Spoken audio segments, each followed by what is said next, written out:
I'd like to spend a few minutes and talk about primitives and connections as part of the Insight Maker overview module. When you set up to create a new insight, you typically select Create New Insight, and then you clear the screen and you end up with a blank canvas. I've just mucked this one up with a whole bunch of stuff. The primitives that you use to create whatever type of model or insight you're going to create are all in this drop-down primitives menu. There are 3 of them for creating stock and flow simulation models, 3 of them for creating agent-based simulation models, and 3 user interface pieces, which are probably rather obvious in terms of add text field, picture, and an interactive button, which I'll describe in a minute, and then ghost primitive and make folder, which I'll also talk about. Once you select an item, it puts it on the canvas, and this panel on the right, which is called the parameter panel, changes based upon what it is that's selected. So it says that this is currently a stock, has a name, a note, and a bunch of parameters, a description at the bottom, and a link to the help documentation that explains stocks in more detail. Now notice, depending upon what type of primitive you select, the parameters change. It's still got a description and a link, though all primitives have a name and a note field. So once you select one, you can come over here and you can add the real name, whatever you really want to call it. I can't type, but that's okay. And then you can add a note. This is a note, or you can click here and open this, and it gives you a note editing window with some controls over it. And the idea is that if you attach notes to things, notice when I mouse over it, this little eye shows up.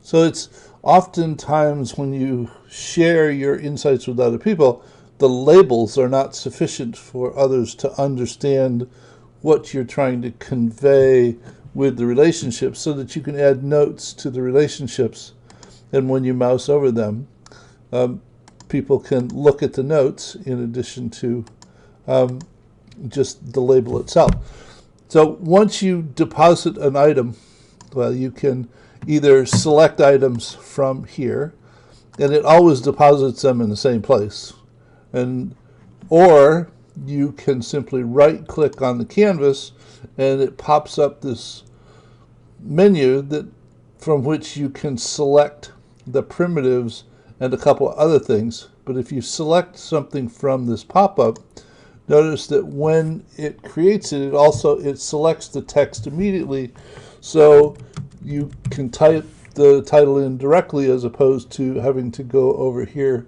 and type it, so that once you do that, it goes ahead and changes it.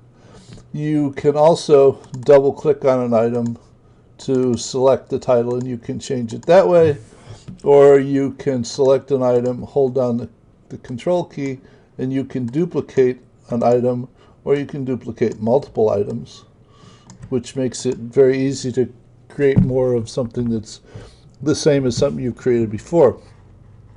Once you deposit primitives on the canvas, you connect them together with either flows, transitions, or links.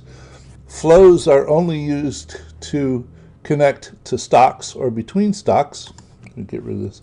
You can get rid of any element, primitive, link, by selecting it and hitting delete. So flows connect between stocks.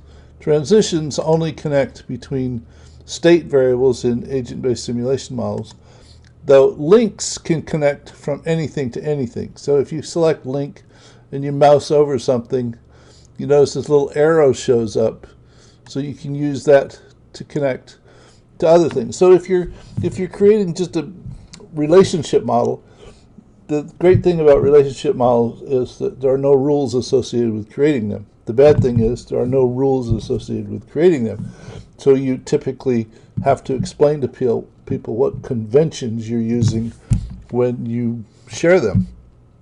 So, and what we what was done in the Insight Maker context is that we relaxed the rules so that you can connect links from anything to anything. So, I mean, here's a text field that you can link to a variable. Does that make sense? Well, that depends upon what kind of thing you're actually creating. In terms of the links themselves, once you create a link, you can select it and you can move it to a different place. You can select it and delete it. When you create a link, if you want it to be curved, you can hold down the Shift key and put these waypoints on it so that you can curve it however you want to, though if you select it and move it to another location, it turns back into a straight line and you have to recurve it. So that's the mechanics of dealing with primitives. Is you can select them from this drop down, or you can right click here and it will put them on the map. You can move them around as you see fit, or you can change them, the size of them. There's a bunch of edit and style things you can do to them also, but I'll cover that in another video. And then, depending upon what you're creating, you might want to create a rich picture, which I said there really aren't any rules associated with creating them, except that they are images with relationships, and often one wants to actually describe what the relationship is. Now, the default, I said, every primitive has a name and a note. So you can also add notes on the connections, and the default name for a link is called link. But if you change it to something else, anything, then it actually shows up on the link so that it could be a description of what this link is, and there could be comments on the link, so that when I then mouse over this link, there's a little eye there that you can open. So depending upon what you're creating, you might create a rich picture. You might create a causal loop diagram, which has a well-defined set of relationships that you go ahead and use to create the model, or you might create a stock and flow simulation model, and which has a different set of rules associated with how you connect the pieces. The same is true for agent-based simulation models. The other couple of things here that I will talk about, the add text, as I said, it's just text. You can change the font, the size, edit it, comment, you can change the text. It's just for adding notes. You can add a picture. When you add a picture element, all right, it's intended to be used for adding either a built-in image, and there are a couple of dozen built-in images, or a custom image to display on the map, because you figure that it's going to be informative. So you could use a URL for an image that you find anywhere on the web. Insight Maker doesn't manage the images, and the difficulty with using links to images on the web is you can't quite depend upon whether or not they'll be there tomorrow or the next day. So in the other modules within Systems KeLE, there's a module on creating relationship maps. There's a module on creating agent-based simulation models, and one on creating simulation models. And we talk there in detail about using a utility called Cloudinary for managing images, so that you can put your images in Cloudinary and reference them there, so that you don't have to worry about the images changing over time. The other component that's on here is the interactive button. A button is a primitive that you can code so that it performs an action when someone clicks on it. So this one, the specific action for this button is it shows this message when somebody clicks on it. So if I come over here and just click on the button, it shows that message up here. There is a very extensive application program interface for Insight Maker, all of which in conjunction with the entire JavaScript language is usable inside of buttons and inside of storytelling, and we'll talk about that in another section.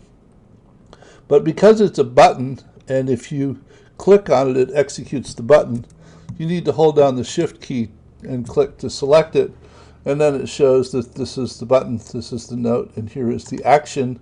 And if you click on it, it opens a JavaScript editor window that you can write the code in. If you look at this particular example, this button is coded to set a couple of variables, show a note, update the sidebar, and then run this model. So if I just click on this, all right, it shows you a note and it runs the model with a defined set of parameters. So it's real useful for setting up scenarios.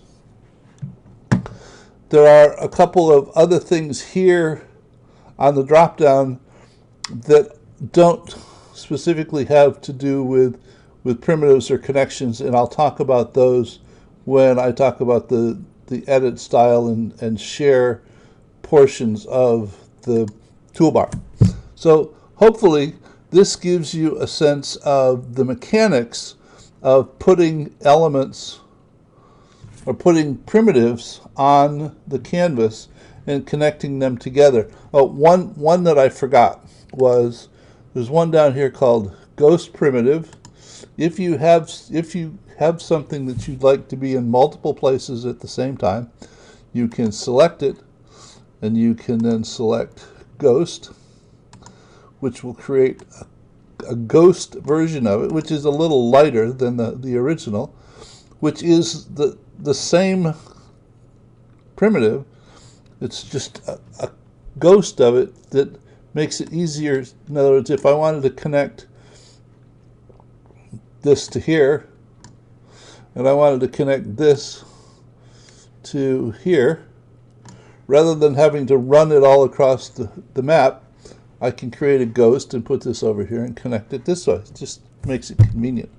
And then any item or multiple items can actually be placed in a folder. And once you create the folder, you can change the name of it. You can collapse the folder, expand the folder moves.